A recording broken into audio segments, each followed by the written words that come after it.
সন্মানীয় ছাৰ বাইদেউসকল, আজি মই আলোচনা কৰিম আসাম হায়াৰ ছেকেণ্ডেৰী টেটৰ বেচিক নিউমেৰিকেলছৰ এটা কমন চেপ্টাৰ, যিটো আগৰ কিতাপতো আছিলে বা বৰ্তমানো আছে। তো এইটো হ'ল দ্বিঘাত সমীকৰণ। তো দ্বিঘাত সমীকৰণৰ আজি এটা চুমু আভাস দিম। তো দ্বিঘাত সমীকৰণ মানে কি? যে যি সমীকৰণত চলকৰ উচ্চতম ঘাত 2 তাক দ্বিঘাত সমীকৰণ বোলে। তো চলক মানেনো কি? যে সমীকৰণ এটাত আমি দেখা পাওঁ কিছুমান এনেকুৱা ৰাশি মানে আখৰ ব্যৱহাৰ কৰে যাৰ মানবোৰ সদায় পৰিৱৰ্তন হৈ থাকে। এনেকুৱা আখৰবোৰেই হ'ল চলক। তো চলক এটাৰ উচ্চতম মানে সৰ্বোচ্চ বা হায়েষ্ট পাৱাৰ যদি 2 হয়, তেতিয়াহ'লে সেই সমীকৰণটোক আমি দ্বিঘাত সমীকৰণ বুলি ক'ব পাৰিম। যেনেকৈ ধৰক দুটা সমীকৰণ, এটা লৈছোঁ x² + x³ + 2 = 0 আৰু এটা x + x² + 1 = 0।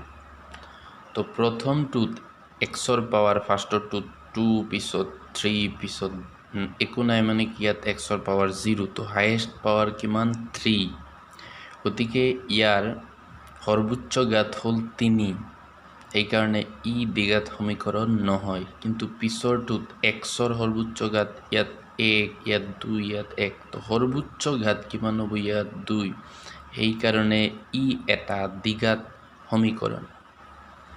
তো আমি কি বুজি পালোঁ সহজতে? যে চলকৰ সৰ্বোচ্চ ঘাত, চলক বুলি ক'লে ইয়াত x, y, z, p, q, u, v এনেকুৱাও থাকিব পাৰে, অকল xই থাকিব তেনেকুৱা কোনো কথা নহয়। এতিয়া y² + 2 = 0, এইটো এটা দ্বিঘাত সমীকৰণ, এইটো yৰ দ্বিঘাত সমীকৰণ। তো এতিয়া আৰু এটা বস্তু, যে দ্বিঘাত সমীকৰণৰ এটা সাধাৰণ ৰূপ বা আৰ্হি হ'ল এনেকুৱা, যে ax² + bx + c = 0, য'ত a কি হ'ব নোৱাৰিব? 0 হ'ব নোৱাৰিব, য'ত a ≠ 0। a যদি 0 হৈ যায়, তেতিয়া 0 × x² কি হ'ব? 0। গতিকে x² এই পদটোৱে নাথাকে, সেইকাৰণে ই দ্বিঘাত সমীকৰণ নহয়। গতিকে দ্বিঘাত সমীকৰণ হ'বলৈ হ'লে বাকী টাৰ্মবিলাক, পদবিলাক যদিও নাথাকে, তথাপি ই দ্বিঘাত সমীকৰণ হ'ব। অকল x² থকা টাৰ্মটো থাকিবই লাগিব। সেইকাৰণে a ≠ 0। If a ≠ 0, then ax² + bx + c is a quadratic equation, য'ত a, b আৰু c কি হ'ব? বাস্তৱ সংখ্যা, ৰিয়েল নাম্বাৰ।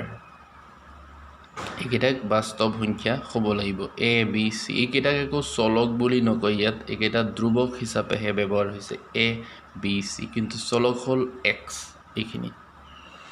তো এই দ্বিঘাত সমীকৰণৰ ওপৰতে 4টা MCQ আলোচনা কৰিম।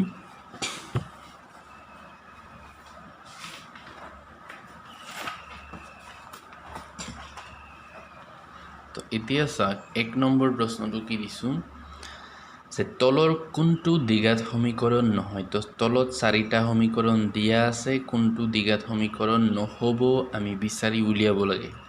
তো ফাৰ্ষ্টৰটো আছে x - 2² + 1 = 2x - 3।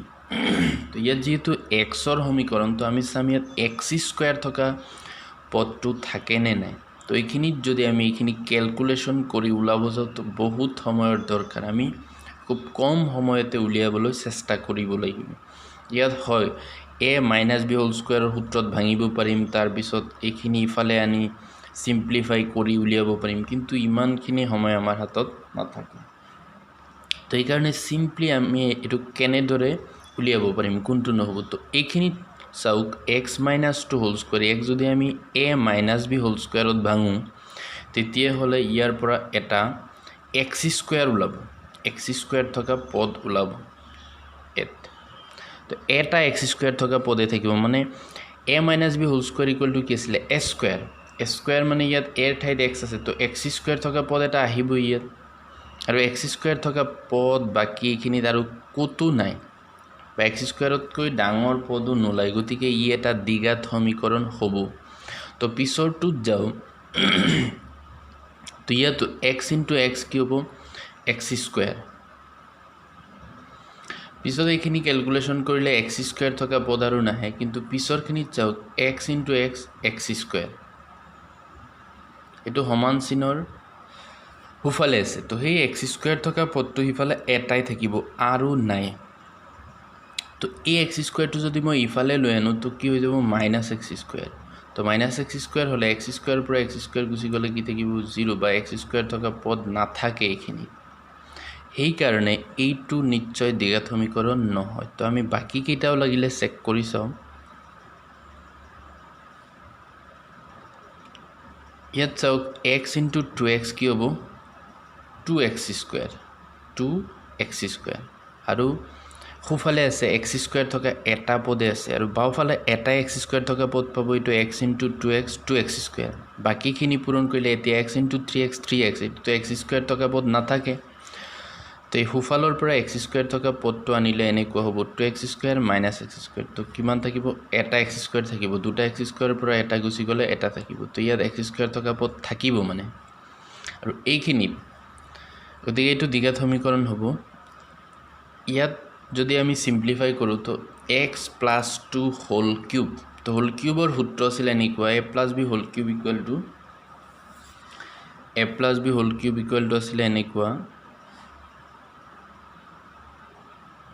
a cube plus 3a square b plus 3ab square plus b cube তো ইয়াক ভাঙিলে আমি এটা x cube পাম লেফট সাইডত আৰু হুফালে এটা x cube থকা পদ আছে তো এইটো ইফালে আনিলে হৈ যাব -x cube তো এটোৰ পৰা এটো গছি গলে x cube থকা পদ আৰু নাথাকে কিন্তু 3a square b যে আছে এৰ ঠাইত যদি x বহাও তো কি আহিব x square আহিব b তো ইয়াত 2a আছে তো x স্কয়ার থকা পদ এখিনি থাকিব এই কাৰণে ই দ্বিঘাত সমীকৰণ হয় তো দ্বিঘাত সমীকৰণ নোহোৱা সমীকৰণ এটাই আছে হেতু হল b তো এটা আমি গুটেইখিনি সিম্পলিফাই কৰি দেখুৱাব পাৰিলো হয় কিন্তু এটো সময় বেছি লাগে তো এনেকৈ যদি আমি উলিয়াব পাৰো আৰু বুজি পাও তেতিয়া সময় কম লাগিব পিছত আৰু এটা প্ৰশ্ন চাও তলৰ কোনটো দ্বিঘাত সমীকৰণ হয় ইয়াৰ পৰা চাৰিটা সমীকৰণ দিয়া আছে কোনটো দ্বিঘাত সমীকৰণ হ'ব বিচাৰি উলিয়াব লাগে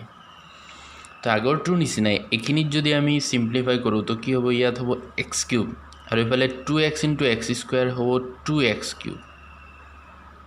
ইফালে x³ তো এটো যদি বাওফালে লৈ আনো তো -2x³ হৈ যাব তো দুটা x³ পৰা এটা x³ গুচি গলে এটা মাইনাসৰ x³ থাকি যাব তো এই কাৰণে ই যেহেতু x ৰ সৰ্বোচ্চ ঘাত ইয়াত 3 হাইয়েস্ট পাৱাৰ 3 এই কাৰণে ই দ্বিঘাত সমীকৰণ নহয় এটো বাদ গল তো পিছত চাও এটো x * x ইফালে হ'ব এটা x² আৰু হিফালেও x * x x² হ'ব আৰু x² থকা পদটো ইফালে লৈ আনিলে মাইনাসৰ x² হ'ব তো x² পৰা x² গুচি গলে x² থকা পদ এইটোত আৰু নাথাকে গতিকে ই দ্বিঘাত সমীকৰণ নহয় কিন্তু এইটোত x² থকা পদ এটা বাওফালে আছে আৰু হুফালে x² থকা পদ পাম নে নাই চাও -2 * 3 - 6 - আছে +2 * x 2x হ'ব তো 2x তো ইফালে আনিলেও কোনো হেৰি নাই x² থকা পদটো থাকি যাব সেই কাৰণে ই কি হ'ব দ্বিঘাত সমীকৰণ